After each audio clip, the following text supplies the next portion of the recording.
Coming up on This Week Next Week, Via Sistina continued her incredible run since arriving on our shores, cemented by a dominant Queen Elizabeth Stakes win at Randwick on Saturday.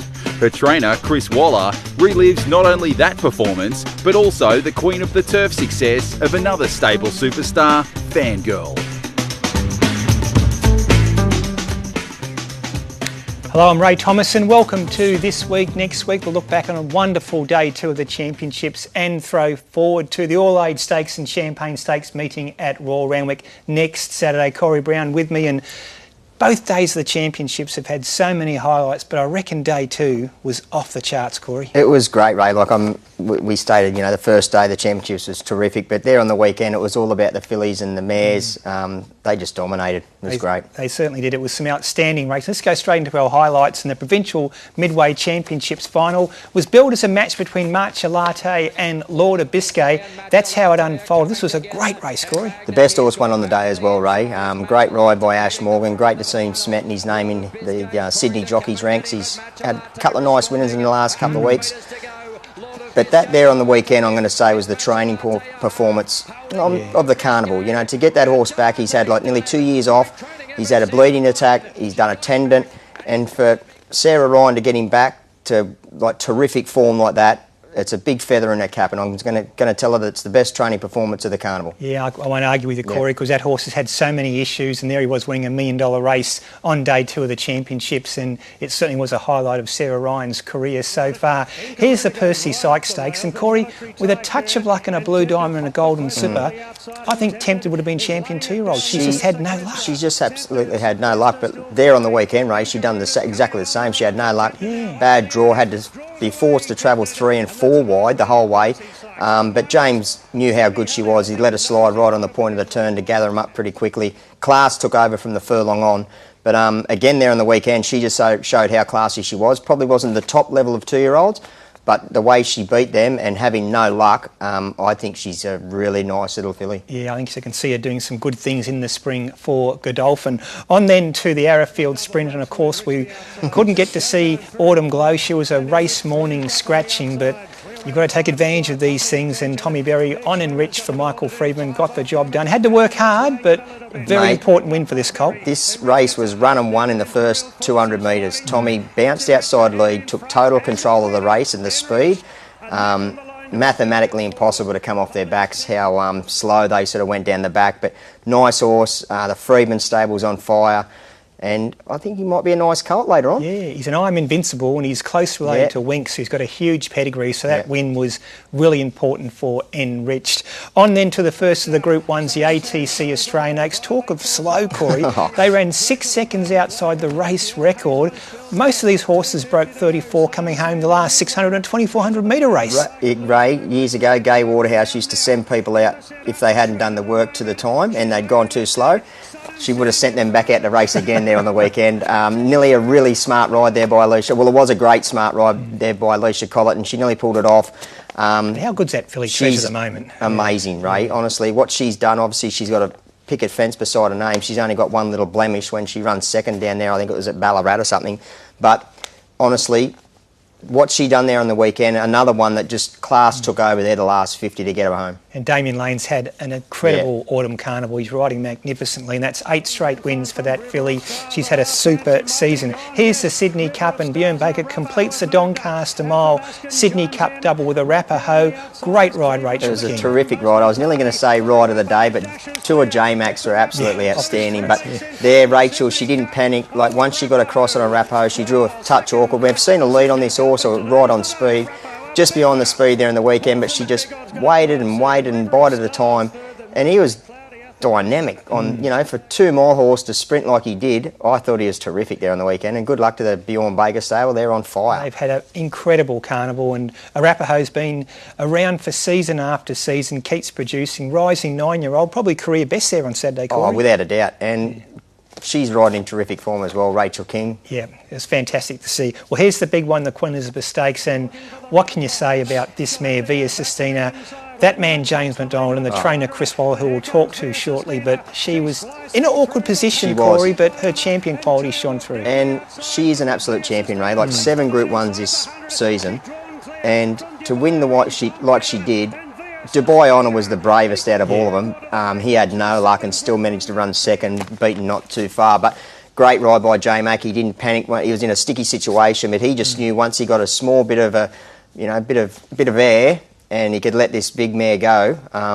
And she's not the easiest of rides. Even he said she's a bit of a awkward horse to ride because she's so big. But once he found room and let her wind up, she's a superstar. Well, that was ride of the day for about 40 minutes because I think J-Mac trumped himself with the Queen of the Turf Stakes on Fangirl and the All Cerise. Great ride, Corey. Oh, great ride. And like James' comments post-race to me were, he said, you've got to ride her like a 10-to-1 chance, not a even money chance, because she's just one of those horses. You've got to let her do a thing early and then you can take over late. But she's got an amazing finish if she gets everything run to plan. Steffi Magnetica was definitely unlucky. Yeah. Jace wasn't a normal ride from Jace. Normally he's stalking late, but he sort of pushed the button a little bit early and went searching for runs. Didn't have a lot of luck until about 150, but it was too late. The game was run and won at the top of the straight when Fangirl got the split through and James released her. She's a superstar. Well, Corey, let's talk to one of the stars of the day, and no doubt Chris Waller will remember last Saturday, day 2 of the championships, for a long, long time with Via Sistina and Fangirl's win. Chris Waller, thanks for joining us on This Week, Next Week. Historic moment in your career with your 18th Group 1. That's an all-time record, and you did it with two of the better mares you've ever trained. Good evening, Chris. Good evening, Corey. Good evening, Ray. Two stars, and they've been with us Fangirl's been with us a long time. Via Sistina, it seems like she's been with us for a long time. But yeah, they enter your thoughts early in the day, and 365 days of the year, we work towards days like the Queen Elizabeth or a Cox Plate, Melbourne Cups. So yeah, there's so many little things that go on behind the scenes, and sometimes they even have to clash. But Saturday was unique. We got to split them up, and even their racing styles very similar in the way they were ridden Saturday. So when it all worked out, it was a great thrill. Okay, you touched on the way they were ridden. Like, we give you a rap every week about the way you've trained and how you can peak a horse grand final day. But why is it that James McDonald rides so well? Like, is it because he knows he's going to get back on because he's the best rider in Sydney or best rider in Australia / the world? He knows he's going to get back on, so he can afford to make a few mistakes. But why is it that everything just seems to go to plan for J-Mac? Corey, you've been at that level. You could probably tell us more. That I think we could sit and listen to you guys for weeks on end until you get your final story out. But the story is confidence, the ability in yourself, the ability, I guess, in the team that's working for you, which is your horse, the manager getting rides. I just think it's rarefied air, Corey, and like you've been there, like Darren was there forever. Your Glenn Boss on the big days, Jimmy Cassidy, all the big name riders that've been there. I don't think we can understand it unless you've been that elite sports person. So first things first is, Corey, we bog jockeys down with instructions. Some of those great jockeys, including yourself, like, a waste of time giving instructions because you guys get the feel for how they're going. So what I saw from Saturday was both horses were in their comfort zone. Yep. Both horses saved ground. And if you save ground, it's just like a Formula One racing car. You open up your flaps and bang, there's some speed there straight away. But if you sit 3 wide and you're working, as Fangirl was in the George Ryder, you'll be in the finish, but you won't have that same sprint. So they were just gems of rides, and I guess when you've got that acceleration, an extra 10%, you tend to find gaps. And look, that's all I can say. And how a jockey or a sports person trains themselves to be at that level, I don't know, but I think it's a great thing for young jockeys, even jockeys just below James. I just don't think they should ever stop thinking that they can't get to that level, and how they get there, they need a mentor and a personal coach to be able to get it out of them, because it's not just horseflesh. No. Yeah. I think you touched on the salient point, Chris, confidence, and no doubt James had confidence in Via Sistina, and because she was in an awkward position, but he never panicked, and the mare has got incredible acceleration and an amazing will to win, Chris. At about this point of the race, were you concerned at all, or were you having that confidence in Via Sistina's ability to overcome adversity and still win? Yeah, there was someone inside me who was taking some pretty deep breaths at this point. And I actually watched the race with Darren Beeman, and I said, going to need a little bit of luck here, Darren. And he didn't say anything, and he just sort of 100 metres later, he had a big smile on his face, knowing like what we just touched on is, the good jockeys, they just sit, wait for the gaps to open, and things gradually unfold, don't they? But I think the only negative was she's a big horse, like she's got a huge stride on her. So manoeuvring a big animal is not easy, but yeah, she certainly knew what she was doing. They both did. Yeah, well, that's what I was about to say, Chris, because he's mentioned it many times, J-Mac, saying that she's a big girl and she takes a bit of riding. She's not very agile, where you can sort of skip and hop her into spots. She takes a bit of time, but once she got that run there on the weekend, like, she put into the sword really quickly. Yeah, she did.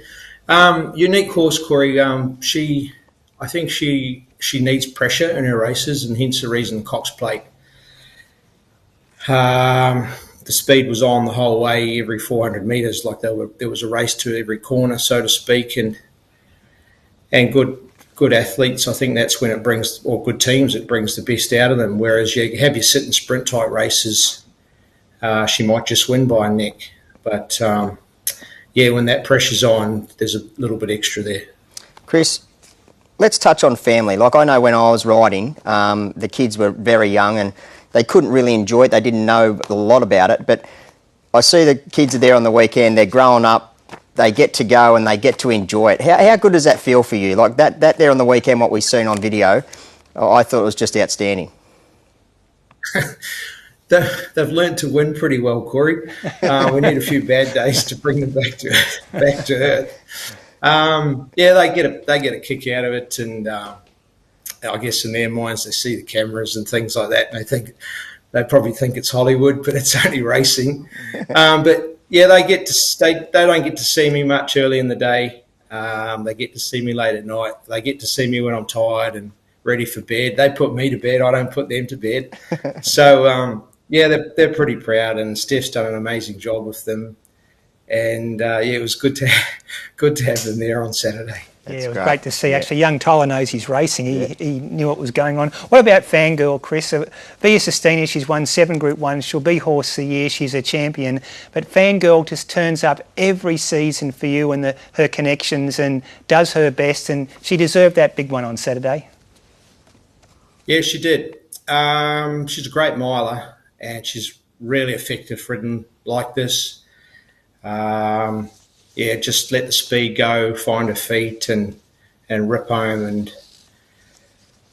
she won the King Charles 2 years ago, and we rode her out of a comfort zone against Pride of Jenny, who didn't win the race. Chelwolf won the King Charles last year, but that's her type of race again. And she missed a good 6 months of her racing career last year. This time last year, she was in hospital with a terrible bang on her leg, and it's great to see her not only come through that, but through having that 6 months off. I think she's got a good year left in her yet, and I wouldn't say she's been sort of fully wound up this prep. We've had her ready to go, but I guess she was almost prepared to go to a Queen Elizabeth, and we didn't want to take on Via, so she's still in great condition. She could have easily gone round again in 2 weeks' time, but I think we'll save her for the spring, and she'll have a big one.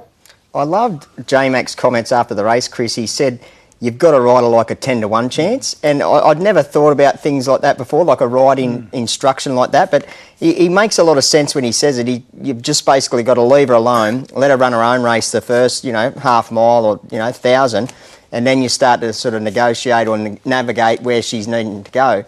But I thought it was a great instruction, the way that he said that, that's how you had to ride her, like a 10-to-1 chance. Yeah, I think the more I think about it, all trainers are probably a little bit different too, Corey. You know how we train, and it's sort of slow early and then finish off, and our early races are the same. And it's like I guess they get used to it, but they also may be more effective, or they learn to be more effective that way. So you can make a case for Gay's horses. They're very fit. They're on speed and catch me if you can type scenario. And our horses, it's the opposite. And when there's no speed, it comes to bite us, really. Yeah. So I'd love to find a way to be able to have a happy medium and ride horses out of their comfort zone a little bit more often. But a horse like Fangirl, and even to some degree Winks, they just get into that pattern, rhythm that they're comfortable at, and that's how they're most effective. Yeah, and certainly with Fangirl, she's got that brilliant acceleration. She was excellent. In the Sydney Cup, Chris, she didn't win the race, but two new stable recruits, so to speak, River of Stars and Zaria, these two imports, both ran excellent races, and you must be looking forward to getting them back in the stable in spring, have this sort of campaign, their first in Australia, under their belts, and they'll be so much better again come the spring. Yeah, definitely.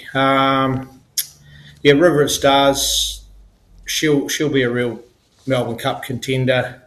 She just kept grinding away, and as you know, they just jump out of the ground in their second Australian prep, so she's pulled up well.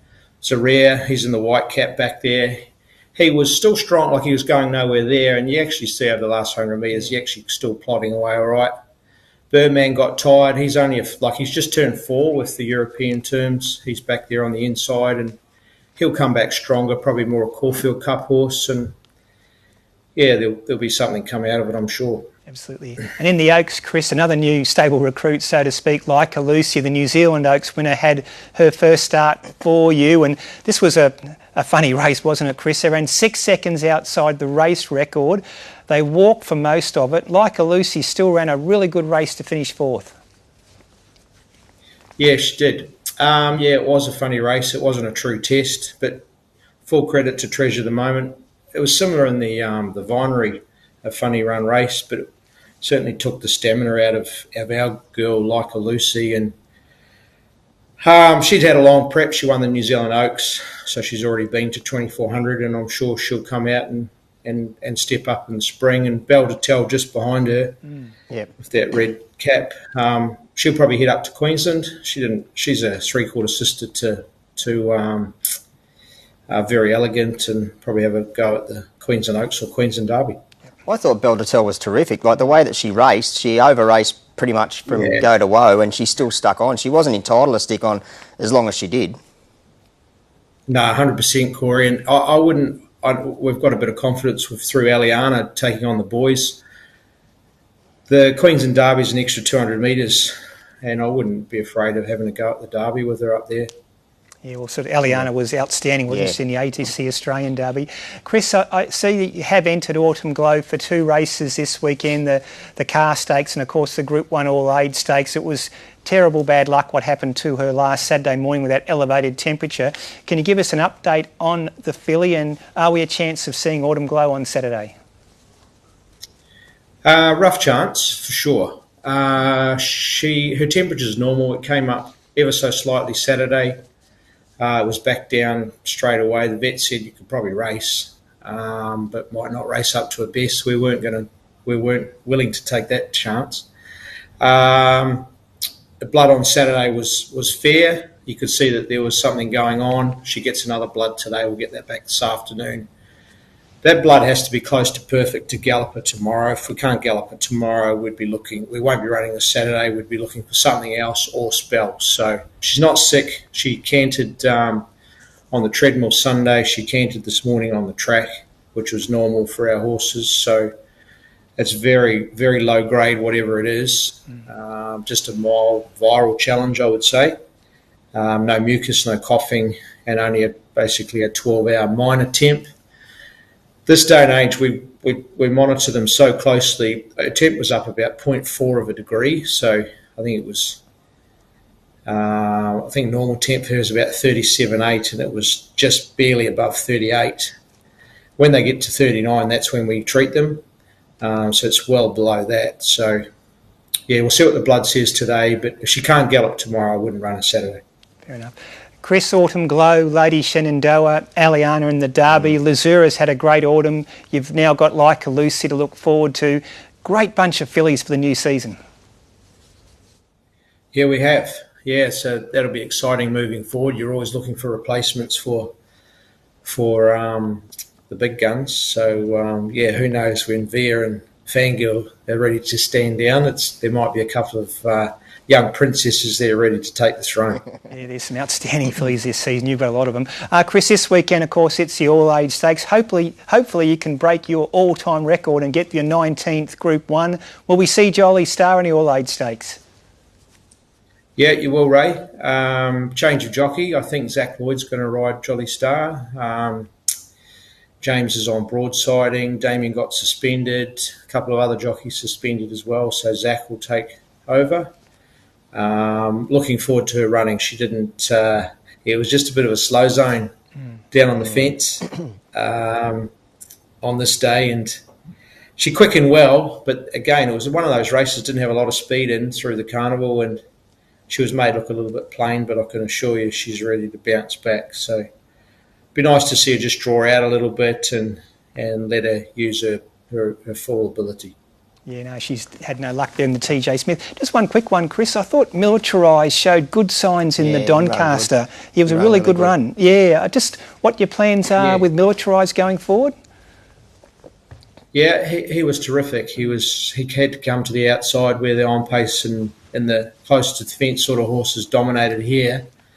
By the time he got out, he finished off really well, and to my eye, I can see that he's trying and he's putting his best in. So he'll head up to the Hollandale, 1800 metres. He'll be ready for it, and then the Doomben Cup. So there'll be two lovely races for him up there. It's good to take a horse like him to Queensland. So yeah, he'll be ready to peak next time out, and looking forward to the spring with him as well.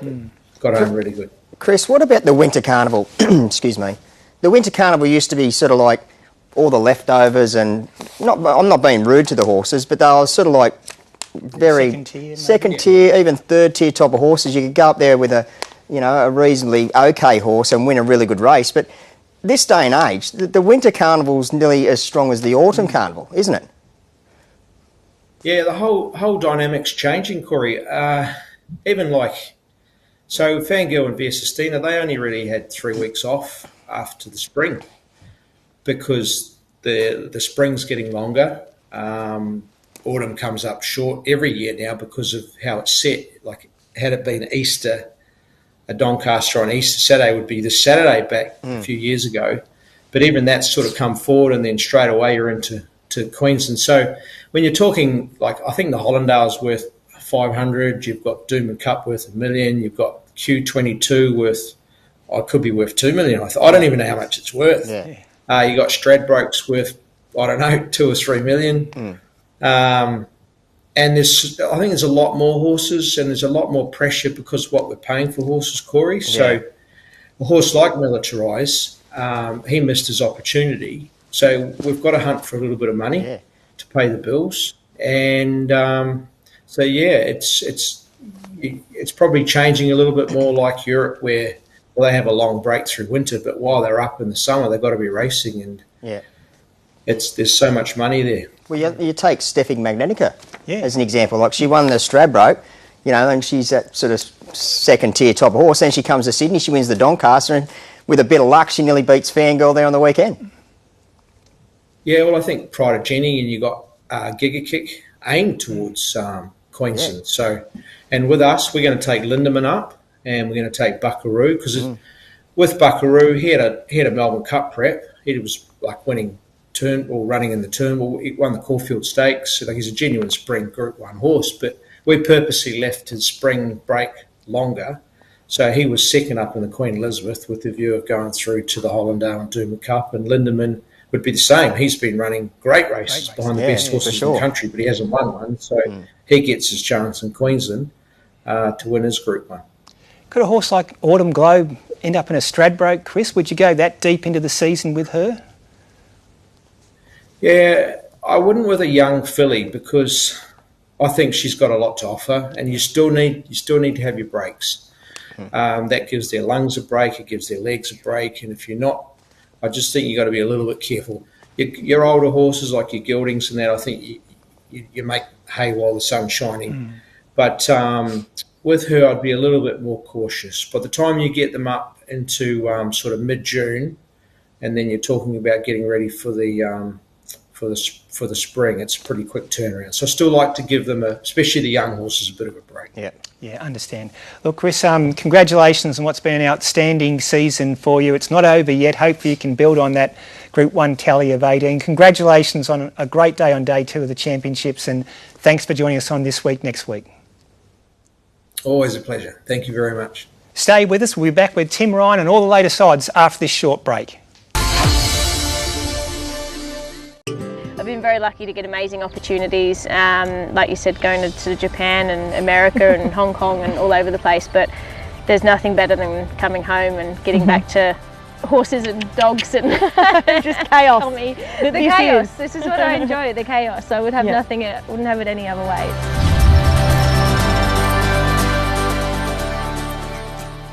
Welcome back to the show. Looking forward to that tonight, Corey, an interview Ellie Mosley's done at home with Rachel King, who, of course, won the Sydney Cup on Arapaho. That's immediately after This Week Next Week tonight, 8:30 on Channel 5 to 8. Tim Ryan's in studio, as always, to give us all the latest markets for the final day of Group 1 racing in the city this season. Good evening, Tim. Yeah, good evening, Ray. Another 2 big Group 1s on Saturday. Let's kick off with the all-age stakes where Brie Arsa, the TJ Smith winner, is your favourite, $3.50 chance. Not best backed, however. Best backed is Jimmy Star.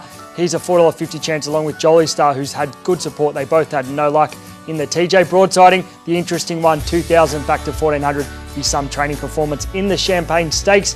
Nepotism, he's your $2.50 favourite and best backed. Horses coming through the sires. Buffalo's seen the best support. He's been 6 into 5 this morning. Interesting nomination within the law, backing up from the Percy Sykes Stakes, 1,200 up to 1,600. In the Hallmark, $3.50 favourite for General Salute. Dragonstone, the firm this morning, $8 into $6. In the James Carr Stakes, well, Autumn Glow, I made her the $1.50 favourite this morning. I'm a bit unsure now after what Chris Waller just said, so buyer beware there. $1.50 up to $1.60. Snow in May and early firm, 8 into 6. And a Tab Everest update. The favourite Kai Ying Rising firmed after Saturday. He's the last leg of a lot of big multis through Via Sistina from that Queen Elizabeth Stakes. So big liability, he had to firm. Which horse are you taking on Saturday, Tim? I'm going to take on Brie Arsa in the all-age stakes. I just think he had the perfect run in that TJ where there was a few hard luck stories behind him. I think he's a bit short at the $3.50.